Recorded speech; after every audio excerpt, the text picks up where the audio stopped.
Hi, I'm Bonnie Kerrigan Snyder, author of The New College Reality and the Unemployed College Graduate Survival Guide. And today I want to talk to you about finding a job in this difficult economy.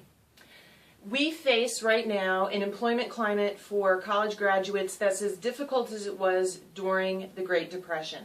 Currently, we have 2 million college graduates who are unemployed. So I'm going to start off by talking about why it's so hard to find a job right now and in the near future. Currently, according to the Center for College Affordability and Productivity, by 2020, we are on track to produce 19 million more college graduates. However, the economy is expected to produce merely 7 million more college-level jobs. So obviously there's a pretty big mismatch there.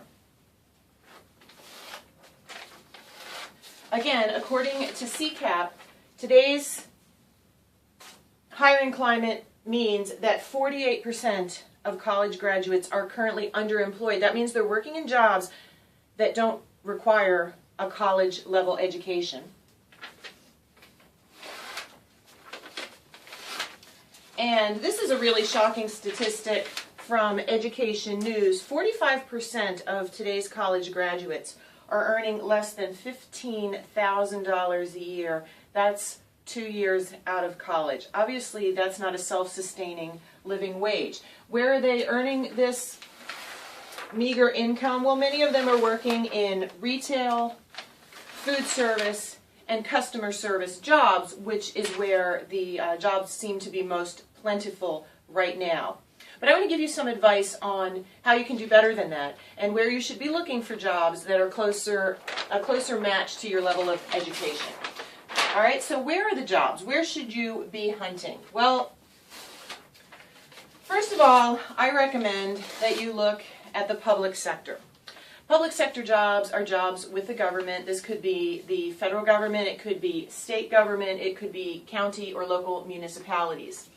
Currently, last year, 73% of the jobs that were produced in the economy were public sector jobs. Now, traditionally, public sector jobs were considered lower pay, but they had better job security.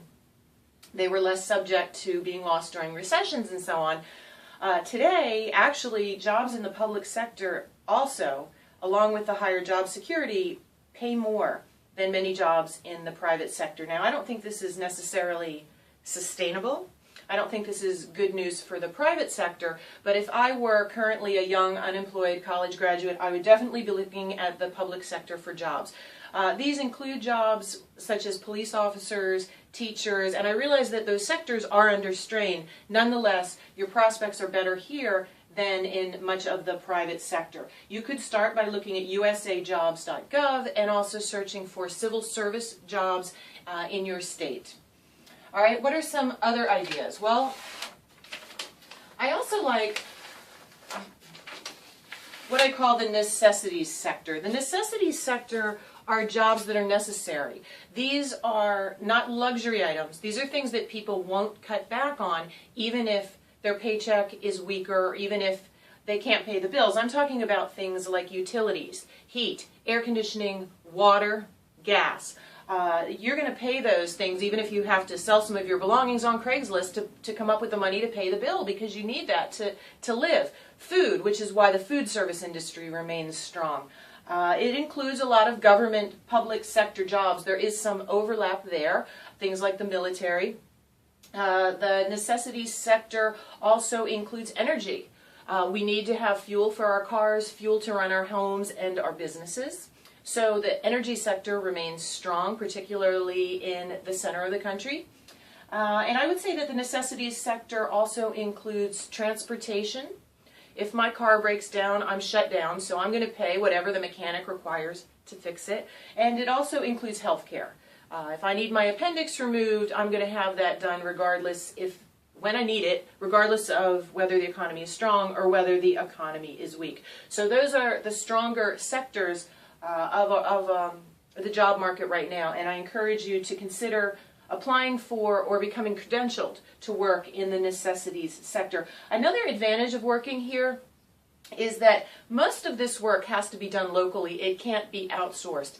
They can't fix my car's brakes in India or overseas. That has to be done here. They can't remove my appendix in Asia or in a foreign country. That work has to be done here by hand.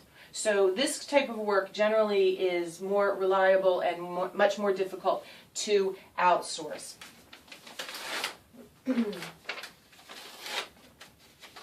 So here are just some examples of work that can be found in the necessities sector. Work with utilities, work in the energy sector, work in food, and work with healthcare. All right, what else can you look at?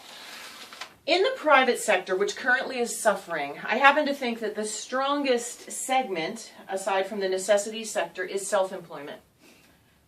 Now, self-employment,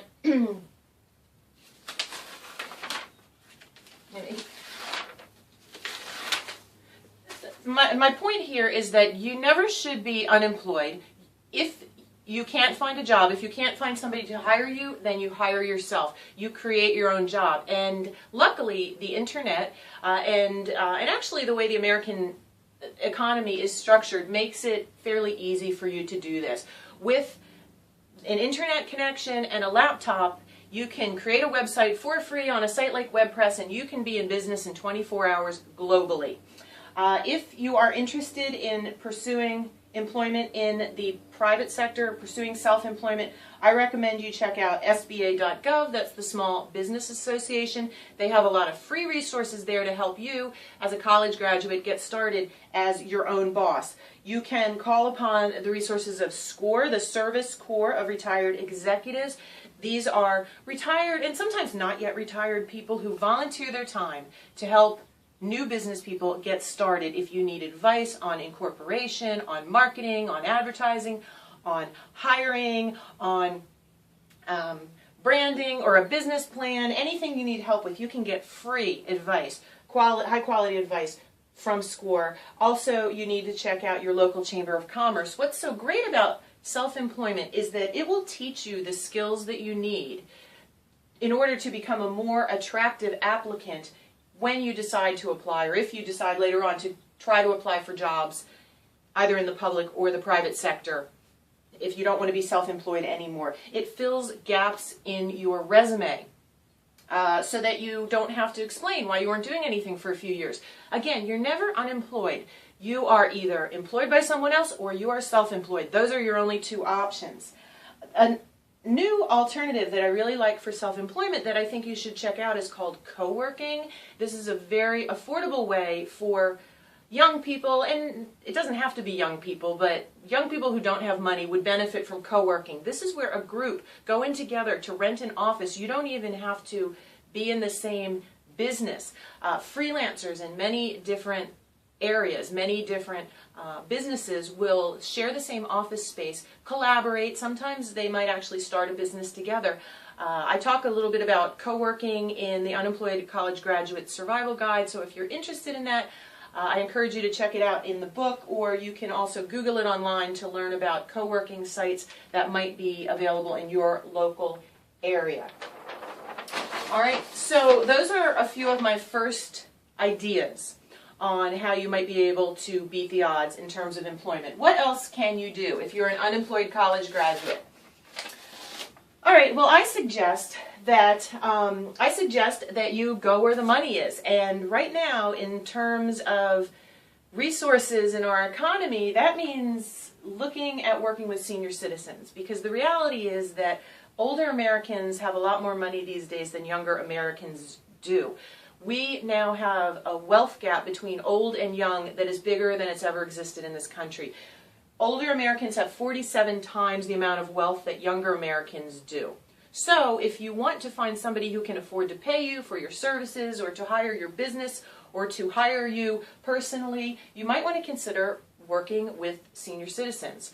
We have 78 million baby boomers shifting into retirement, so ask yourself, I mean, this is a demographic change that's going to impact the economy in huge ways. What sort of things will this older generation need? Well, obviously healthcare is a big one, and we all know that healthcare is hiring, and hiring is expected to continue to be strong. Things like eyeglasses, hearing aids, travel. Senior citizens are going to have more leisure time and want to travel. Help with their financial services. I mean, you're going to have to use your intelligence and use your imagination to predict where some of this demand is going to be, but whoever can figure out how to serve the needs of the baby boomer generation as they move through life is always going to be able to make a good income. So I encourage you to go where the money is.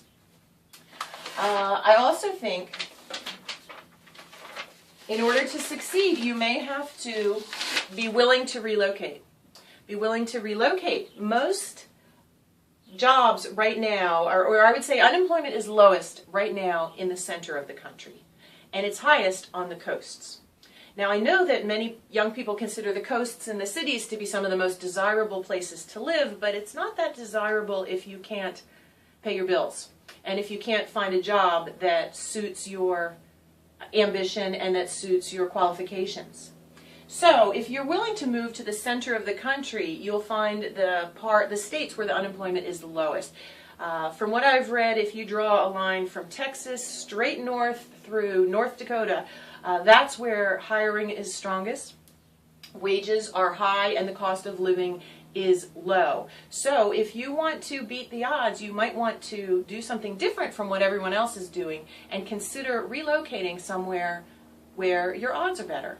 That might also include overseas. You know, the economy here in the U.S. might be weak right now, but there are some places where the economy is strong. That doesn't mean that you have to be overseas for your whole career or living in the middle of the country for your whole career, but it might be a way to really jumpstart your resume, and once you get some experience under your belt, you would have an advantage and be able to move to your preferred location. So this can be a really smart thing to do if you're currently struggling.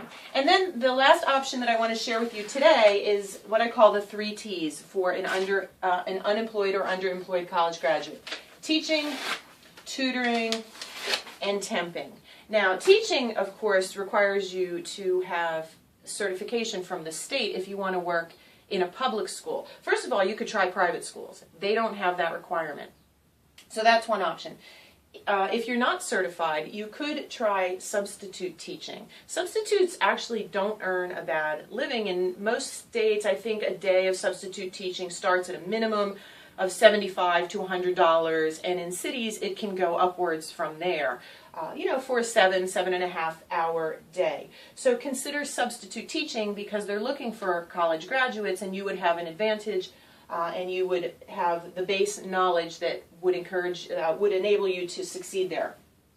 You might even discover that you like teaching and decide to earn your certification so that you could compete for full-time work.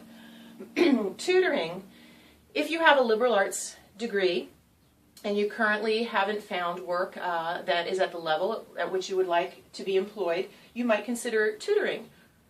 Middle school or high school students, say for math or for the writing requirements of high school. I know people who tutor who earn $30 to $50 an hour as a tutor, and I offer some websites, again, in the Unemployed College Graduate Survival Guide, where you can start advertising your services if you want to do that.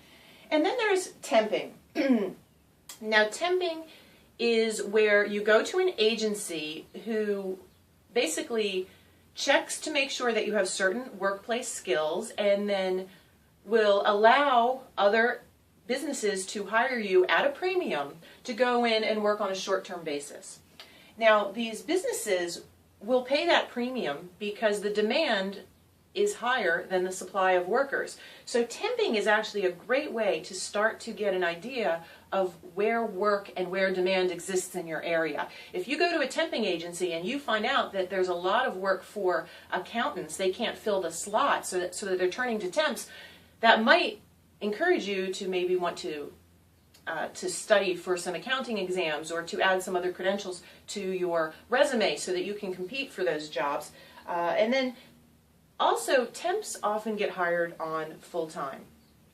Last year, Manpower reported that 30% of the temps that they sent out on work were eventually offered full-time jobs. So this can be sort of a side door entrance into the workforce, and I highly encourage you to look into temp agencies. That's where you can start to find some college level work to supplement the sub-college level work that you may be doing right now.